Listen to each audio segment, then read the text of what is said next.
What's up, guys? Welcome back to episode number 20. This is Sit Down with Sid podcast. Our guest today is a registered dietitian who specializes in food and nutritional counseling.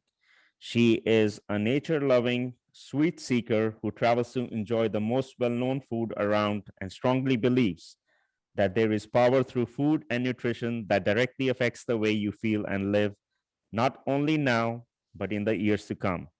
She currently has her own private practice, MaryAnn's Answer, where she provides individual counseling as well as nutrition speaking events. That being said, let's welcome our guest for today, MaryAnn Stockhauser. Hi, MaryAnn. How you doing? Hello, I'm doing well. Thank you so much for having me today. Thank you so much for giving us this opportunity. It's an honor for us to have you here. So, MaryAnn, before we dive into the podcast, talking about your profession, what you do, would you mind taking a moment and unpacking for our audience a little bit about your background? Yeah, of course. So like Sid said, my name is MaryAnn Stockhauser, and I am a registered dietitian. So I love all things food and nutrition. I went to SUNY Oneonta for my undergrad and my grad work. So I do have my master's of science in nutrition and dietetics. And, I'm extremely passionate about food and nutrition. I want to make sure people are feeling good physically, mentally, emotionally. I come from like a clinical background. I think a lot of times when people think about a dietitian, they think about like a hospital or they think about like food service, right? And so I did work in both of those areas in my past. So I do have that clinical experience. But now I have my own private practice, or I do a lot of individual counseling to help people kind of reach whatever goal that they're setting. But also I just want us to feel good. So that's a lot of the nutrition stuff that I'm kind of diving into. Wow, that's awesome. So I want to know, like, why nutrition? Why did you decide to, choose nutrition as your career? Yeah, so it's really weird. I kind of remember being in middle school and high school and sitting in the cafeteria at lunch, and I would always bring school to lunch. I didn't really traditionally buy lunch, and I was like one of those odd kids out that had like that brown paper bag. And I had a day where I was looking around and I realized, I was like, wow, like I actually have naturally more knowledge about nutrition based off of how I grew up compared to a lot of people around me. And also I kind of realized that there's such power between how we think about food and how that mentally makes us feel about ourselves. And so I remember being in middle school, I was like, you know what, I want to learn as much as I can so I can help as many people as I can. I want us to love ourselves. I want us to feel good. And I want our bodies to just work. Obesity is insane. It's very prevalent. It's everywhere. And I just remember sitting and looking around and being like, okay, this is what I want to do. I want to know so I can help. So do you have anyone like in your family in the career, like nutrition background, or is this something just like you became passionate with, as you said? So my mom's a dental hygienist, so Okay. she's in the health field, but I don't have anyone that's a dietitian or anything of that nature. But I grew up where I grew my own food with my parents. We had like a garden, and so I was taught, like this is how food comes, and it's natural and it's whole, and you take it from the ground and then you prepare. And then I was exposed to everybody's else's food is like from a package or from a vending machine. And so I kind of just snowballed into the passion of nutrition. I've always loved food. I love eating food. I'm definitely a foodie. Food is like the best thing, right? We want to love food. And so I was like, let me just dive right into this a little bit more, learn all the science of it. And that just fascinates me to really know like, well, what's happening? Why does this occur? And I kind of just ran with it from there. Wow. We're going to actually dive more into it during this podcast, about your experience and experience on what you think, is good and so forth. So there is something that I read, which I actually didn't know as well, was that as a registered dietitian, along with nutritional counseling, you also specialize in medical nutrition therapy. So now, could you tell our audience what is a medical nutrition therapy and the difference between that and nutritional counseling? Yeah, absolutely. That's a really good question. A lot of people aren't even aware that medical nutrition therapy is a thing. And so registered dietitians are specially trained to have this specific knowledge. And so medical nutrition therapy is nutrition therapy that has been scientifically proven. So there's been studies and tests done saying if we follow these sort of steps and guidelines, we can help stabilize a disease state. We can help prevent the development of disease, any sort of medical condition. And so that's where that whole clinical aspect and the whole science of food and nutrition kind of goes together. And registered dietitians are the only people who are trained with this specialty. So MaryAnn, so just to clarify, so do you perform any kind of clinical like trial on patients, or is that something you take it based on a scientific evidence and based on the person's history, you give them the suggested treatment, or I would say nutrition? I am not conducting any of my own personalized studies, but it's more of these larger studies are going on, and we have the peer-led reviews and all of that in the sense to provide us the education. So say like someone has high cholesterol levels. Right. I can then go, okay, let me think about this. Medical nutrition therapy, we follow these steps and we can naturally lower their cholesterol levels to help in the aid with the doctors, with medication, to just let it be easier. Oh, amazing. So let me ask you now, for example, if someone wants to come and see yourself as a dietitian, what do they expect or what can they expect during their initial visit? Right. So registered dietitians all kind of do things a little bit differently. So it definitely will depend on who you're going and seeking out. But traditionally, you're going to have something called an initial assessment. And so when I see a new client, that first appointment is going to be diving into all things food and nutrition, specifically about you. So we're going to ask questions about our relationship with food. We're going to ask questions about our functionality of the body, making sure there's nothing underlying that we don't even know that's going on is holding us back. And then also we're going to see like, what's your lifestyle? What are your eating habits? And then that information makes it so kind of like the wheels are turning in the dietitian brain. And for me personally, for my clients, I then provide them with a nutrition plan based off of that initial assessment to say, hey, here's the tools, here's the resources. Let's set you up for long-term success, because we don't want to treat it like another diet. We want it to be more of, this is a whole lifestyle so that you never have to struggle or feel that way again. So MaryAnn, just to clear my doubt on this, sorry for asking you so many intrusive questions, but we know that everyone's body is different, right? What works for me might not work for you and the other way around. So when you have a standard set of parameter to diagnose, say, for example, if someone has a high cholesterol and you have A, B, C, D, this is how I'm going to go. What if that does not work for that person? Does it not make your life very challenging as a professional? And how do you come up with that? Like cope up with that? Yeah. I mean, all my clients, when they start, they're like, I'm going to be the biggest challenge for you. And it always makes me laugh because truly things are challenging, but there's always going to be a solution when it comes to food and nutrition, because we have a whole world of avenues that we can go on. So say like, okay, medical nutrition therapy is saying like, we can do 1, 2, and 3. Well, say we started off with 1 and that small change and that didn't make a difference. I'm probably going to curve that path to go in a different route to see, okay, well, here's this backup plan. And if that works, then we can reassess that nutrition plan and go in that field, like that direction.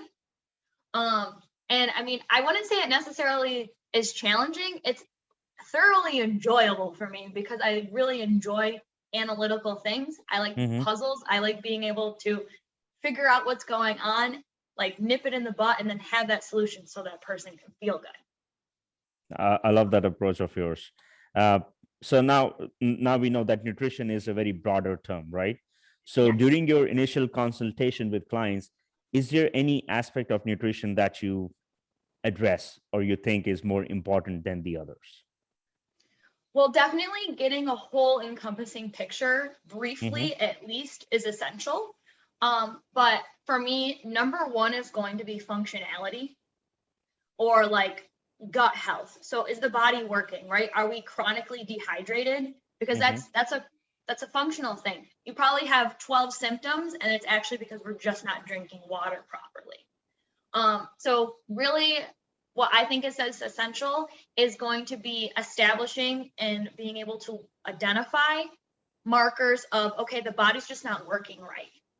And so then if we don't have good gut, if we don't have, adequate sleep, if we're not having Mm-hmm. good energy, like let's fix that, because it truly does not matter what or how we are eating. If the body doesn't want it because it's not working right, you're not going to be able to lose weight, right? Everybody wants to lose weight. But if the body's in something called starvation mode, because we've been depriving it for so long, you can eat broccoli and gain weight in the same sense of eating a donut and gain weight. So Really? definitely the functionality of the body is like foundational starts, but also in correlation, how you're thinking about food. Right. How are you thinking about yourself during that food choice? Or how are you thinking about yourself and then you're choosing to restrict? That really, truly, like the functionality and then our relationship with food, both those are going to be the foundation for success, regardless of the goal that you're trying to achieve. Very interesting, actually. So let me ask you now, MaryAnn, do you believe in the nutrition facts label? The reason I'm asking is because most of us, when we go for grocery shopping, especially people who want to be healthy, the first thing we do is look at the label, right? Right, of So, course. so in that case, in your expertise, what are a couple of things that one should be looking at nutrition label that says, oh, grab me, it's healthy? Right. I mean, I will tell you, for starters, I definitely believe in the nutrition label. Mm-hmm. That's going to be the thing that's going to give us the most information about that food product that we're going to either eat or decide to put back. So I definitely believe in the nutrition label. I think our social media and TV projects that the nutrition label is gold standard, where in reality, a nutrition label has like a 20% range where it could have error. So Mm-hmm. I might say, hey, there's 200 calories, but in reality, there's like 230. But there's that buffer range that companies have. But looking at a label, I can guarantee if we're looking at the fiber and that fiber is high, it's going to be something nutritionally sound that's going to make you feel good. So fiber is definitely something that we want to look at. And So, go ahead. no, please go ahead. I'll let you I was finish. just going to say, another important factor that I would really pinpoint is looking at added sugars. Mm-hmm. I'm not talking about total sugars. I want to just look at added sugars. So these are going to be the things that have been physically added to that product when it was processed. Just because added sugars we want to have lower because they are, proven to be the development of several different diseases and mental health conditions. Really? Yeah, there's definitely a correlation because the more sugar we have in our bodies, the more inflammation we're going to have. Inflammation is a marker to develop any sort of disease state. And the more inflammation we have or the more sugar we have, in theory, we're probably not going to be eating a lot of nutrients then. And the less nutrients we have, it's very easy for us to mentally struggle. We might feel a heightened of anxiety or stress or frustration just because the body's deficient in something. So let me ask you, when you say the added sugars, are we talking about aspartame, Activia, say Equal, Splenda, something in that context? So on the nutrition label, added sugars, if Mm-hmm. there's a number there, that's not those. Those are artificial sugars. Mm-hmm. So those are still going to show up as 0 on your label. Really? Added sugars is like physically taking sugar, like the white sugar that we're used to, and like putting it into the product. If there's say there's 10 grams of added sugars in something, that means that there's 10 grams added. Now, okay. like stevia, sweet and low, splendid, those are artificial sugars, and it's still going to be 0 on the nutrition label because those are digested and processed internally in the body in a very different way compared to natural sugar. So MaryAnn, I have a question on this. There is a myth, which I personally believe in. I don't take any fake sugar substance. They say that in the long run, these are actually not healthy. They cause certain diseases, Now, Okay. would you correct me on this if I'm correct, if I'm wrong? If not, what is your take on this myth, this philosophy, that natural sugar is healthier than consuming, say, fake substance sugar? Right. I mean, I'm going to agree with you. Okay. There's a lot of internal functional processes that are going to go on when we have artificial sugar that the body just doesn't know what to do with. So there's a couple key points that we can think about when we're thinking like regular natural sugar versus artificial sugar. Artificial sugar is going to cause you to crave more sweetness. Your body's going to physically crave it, so it's easier for you to have larger amounts, right? And if we have an overconsumption, it's very easy for us to gain weight, gain fat, and so then that plays a role on our health. Also, like I tell my clients all the time, like sugar's not the enemy, okay? There are truly no bad foods, and I can tell you that. And again, I'm a foodie. I eat everything. I'm a registered dietitian. I have cupcakes. I have donuts. I have chips. There's nothing wrong with that. So I'd rather you have natural sugar and pair it with things like fiber or protein, because you are correct. There is potential of the development of some sort of diseases with a surplus of the artificial sugar. Okay. So do you believe in like going back to the nutrition label, do you believe more in the calories listed, or do you believe more in the amount in grams listed on, say, protein, fiber, sugar?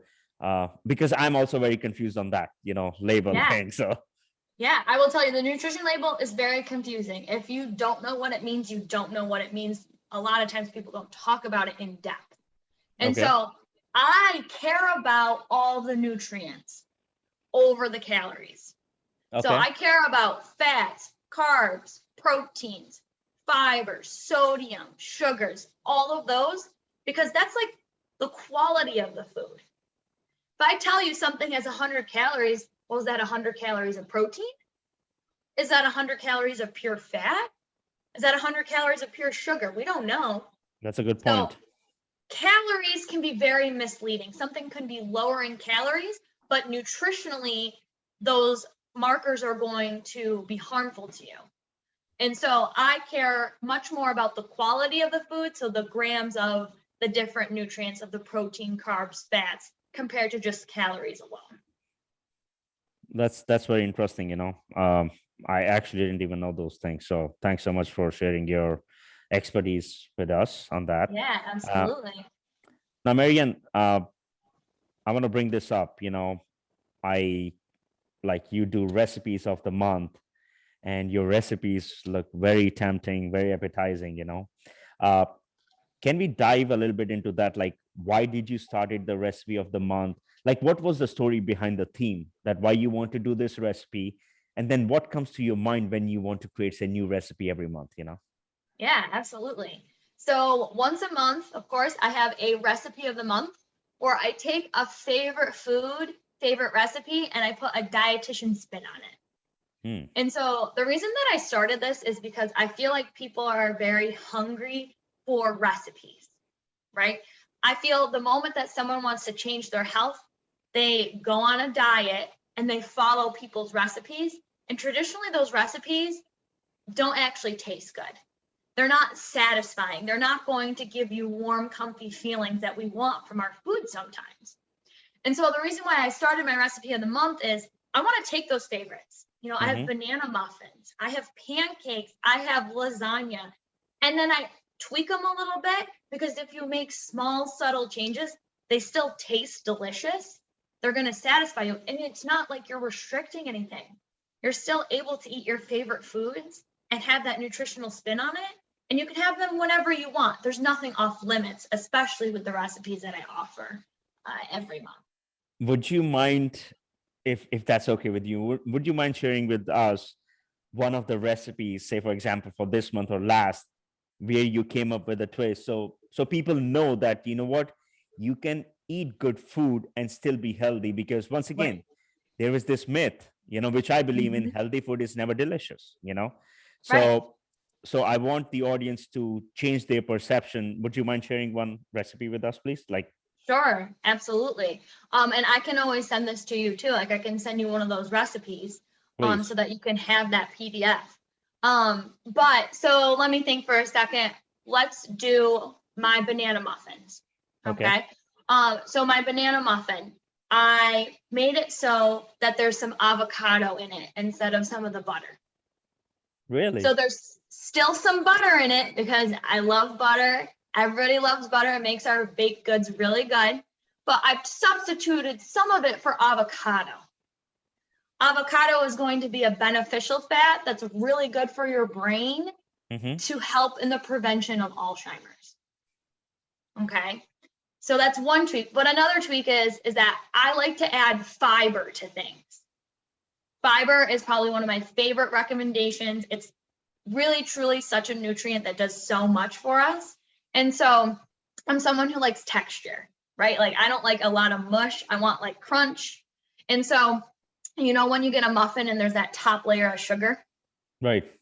And so instead of that sugar on top, I sprinkled chia seeds on top of my banana muffin before putting them in the oven. And it gives you that same sensation. You don't even know that it's not sugar. Really? But you're adding more fiber. So adding that fiber with the rest of that banana muffin makes it so we're stabilizing our blood sugar. We're going to feel full and satisfied. And so nothing's going to harm you then in those bites. So you are a big believer of fiber, from what I can guess, Yes. right? Yes. So for our audience who's listening to this, if they want to have a higher, say, fiber diet, right? As Mhm. a dietitian, could you recommend some of the food or supplements, or are you big on supplements? If not, could you recommend them some of the Sure. food so they can actually incorporate in their diet? Yeah, absolutely. So I definitely am going to recommend food first. Okay. The body is going to like food sources of fiber so much more than a supplement. Mm-hmm. And I will tell you, with fiber, we just want to make sure we're gradually increasing it into our lives over like a week or two. I don't want tomorrow having people add like 20 grams of fiber because that's Got just it. going to hurt your stomach. You're not going to Okay. have too much fun with that. Okay. But so some of those food sources like berries are a great source of fiber. So like blueberries, raspberries, so are apples and pears, Mm-hmm. especially if we eat them with the skin on. I'm a really big fan of nuts and seeds. So like pumpkin seeds, sunflower seeds, chia seeds, my number one recommendation. In 2 tablespoons, you can get 9 grams of fiber. And that is a really large amount in a very small volume. Okay. And then nuts. So like walnuts, pecans, pistachios, those are all going to be things that we can snack on pretty easy, incorporate into other things pretty easily, but they're going to give you a good punch of nutrition. That's interesting. You know why? Because the products that you just mentioned, they are Mhm. actually also considered as healthy fats, healthy sugars, natural sugars such as pear and, Yeah. and apple. They say an Yeah, apple a day keeps the doctor away. So, absolutely. well, wow, so many things I didn't know. um, so let me ask one more thing, few more things.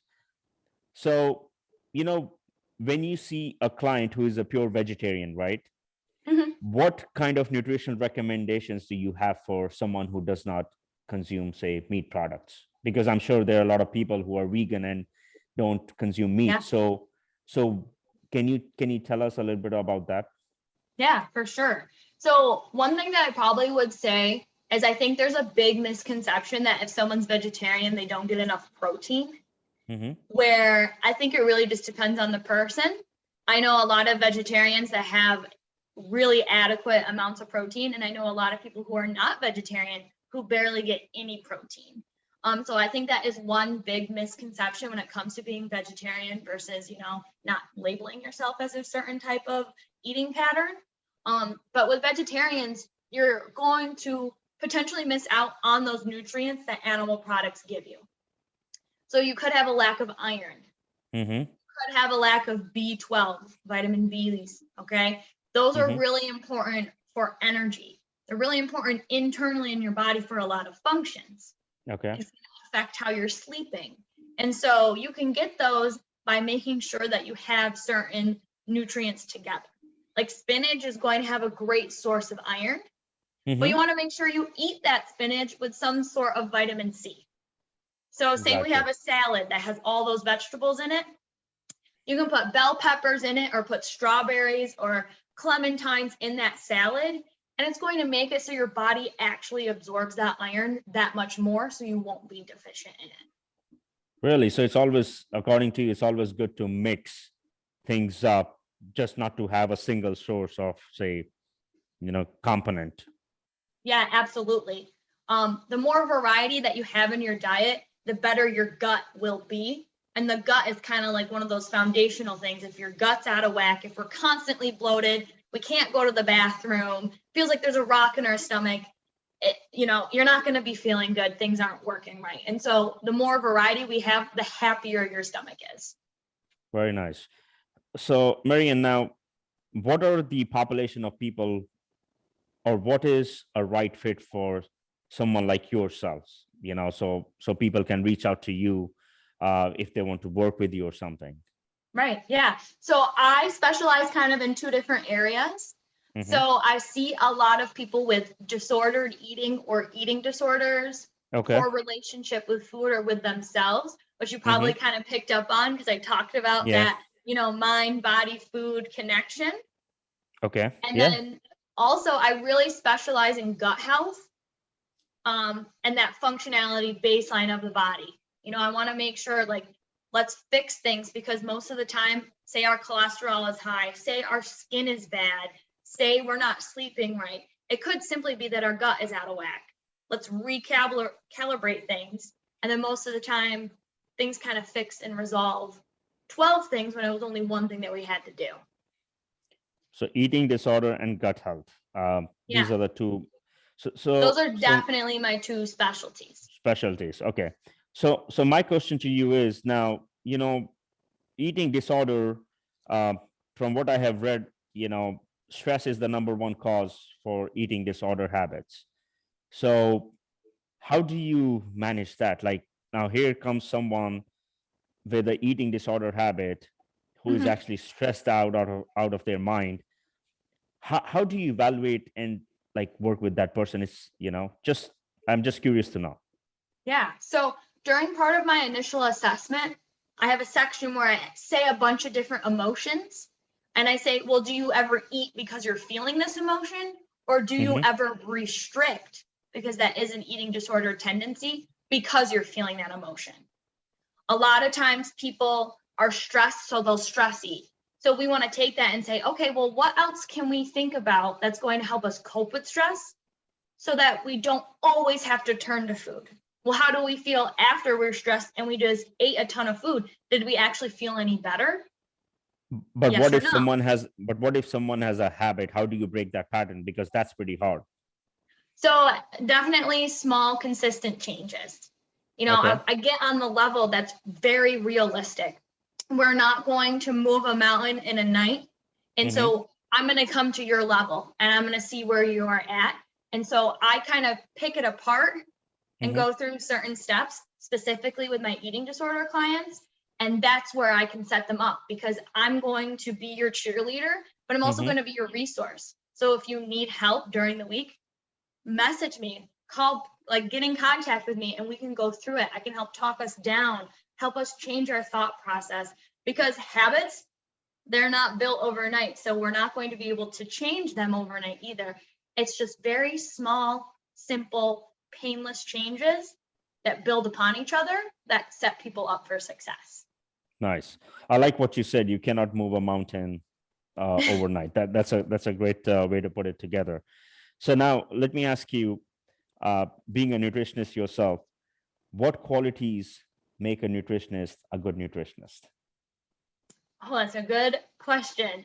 So I will say registered dietitians are also nutritionists. Our title is actually Registered Dietitian Nutritionist. Okay. And so if you see someone who's just a nutritionist, that is a red flag. If they are also not a registered dietitian, that just means that they haven't gone to school. They haven't done, grad school. They haven't done the whole year-long internship and had all that science-based evidence to back up what they are selling. So nutritionists, there's just no guarantee of where they got their knowledge from, because you right now can take a 2-hour online nutrition course and then start calling yourself a nutritionist. There's no legalities of who can say that they're just a nutritionist in the state of New York. And so you want to see RD, or registered dietitian, next to that nutritionist to know, okay, this person went to school for 6 years. This person has that hands-on experience to be able to tell me real life successes, factual information, because sometimes nutritionists really harm people's health. The amount of clients that have come to me, specifically my eating disorder clients, they come to me after working with nutritionists because their relationship with food is so skewed. It is so detrimental that it makes it so we have to kind of start right at zero, because that nutritionist doesn't know. That is not their specialty. They don't have that medical nutrition therapy. They don't have that science to help that person. Got it. So I'm gonna bring up this two scenario just listening to you, and I want you to tell me which of these would you choose. Okay. Okay. So a good nutritionist, right? Mm-hmm. I'm going to break it down into two components. What makes a good nutritionist? A nutritionist a good nutritionist. Okay. One is knowledge and experience. The second is relationship and empathy with people. If I was to ask you to pick one, which one will it be and why? That's so tough. You need to have both. Exactly. That's why. Well, I will tell you, it depends on what population you work with. I will tell you, eating disorder clients, you have to have compassion. You have to have empathy. But I will tell you I'm going to pick the category of the knowledge and experience. Because if you don't have that baseline textbook, this is science, this is what's going to happen, this is how we can tweak, this is how we can behaviorally change our mindset, you're not going to have the success. Even if you have the most sympathy with that client, if you don't know how or the basics of how to get there, it doesn't matter. Okay. That works, Couple of things I want to ask you before we wrap this up is, number one, what motivates you to do what you do? Well, what motivates me is seeing clients through the screen when they have that aha moment where it clicks. They have progress. They're so excited when I can get someone who hasn't eaten more than one meal a day in 5 years, make it so that they have a handful of nuts. Like, that's the moment. And they're so proud and so excited. Like, I so desperately want to help people. I want you to feel your best. I want you to love yourself. And so it gets me out of bed bright and early every morning, because I want to be able to make sure that you are feeling good in all avenues, food and nutrition. I love that. Couple of other things. Now, why should one work with MaryAnn Stockhauser? What separates her from the rest of the registered dietitian nutritionist? I like to say that I do things pretty differently. I am not cookie cutter. Some dietitians do things kind of exactly in the same sense, and I do things very differently. I'm extremely relatable. I'm extremely real and realistic, and I come onto your level. And so I make things very individualized, very personalized to fit already into your lifestyle and routine. And I am truly going to make sure all those successes are recognized. I'm never going to make you feel bad for not doing something or doing something, because we talked about it last time. That's okay. Mistakes happen. It's not even considered a mistake. We're still pushing through. We're still going through those hurdles. I'm going to be your biggest cheerleader, your biggest supporter, but I'm also going to give you the knowledge. I'm really big on knowledge is power. And just because I'm a dietitian doesn't mean that I have to have more knowledge than you. I want you to get the same knowledge as I do in our sessions. I want you to think just how I am so that we can shift perspectives, so we can reduce our cholesterol levels, so we can fix our gut, so we can help eliminate that eating disorder. Very interesting. So is it fair to say, it just came to my mind, you educate them, you engage them, and you empower them. So absolutely, you are the 3 E's of nutrition. Educate, absolutely, engage, and empower, correct? Yep. Okay. So now, I mean, nutrition is big, everybody wants to, hear opinions from experts like yourself. If there was a message that you want to tell the audience, what would that be? That would be the closing kind of question for this podcast, Right. My message would be is it's not a diet, it's a lifestyle. If you've gotten on the train and you've fallen off and you have kept trying over and over, the next time that you're excited and wanting and motivating to do something, go see a dietitian so that you do not have to start over again. Stop being so hard on yourself. I can guarantee that you're not doing anything wrong. You don't need to feel bad about how your clothes feel. You don't need to feel bad about how you look in the mirror. Let's love ourselves, okay? Let's pass that information and be examples to the next generations, because we are so immersed in diet culture, and I'm here to help break through it. Let's break that cycle. Amazing. So where can people actually reach out to? Do you want to share that with the audience, please? Yeah, absolutely. So you can go on my Instagram, which is MaryAnn's Answer _nutrition. You can call or text me at 315-527-0877. You can check out my website at MaryAnn'sAnswer.org. I am on Health Prof. You can check me out there as well. And then I have my email, which is going to be nutrition@MaryAnn'sAnswer.org.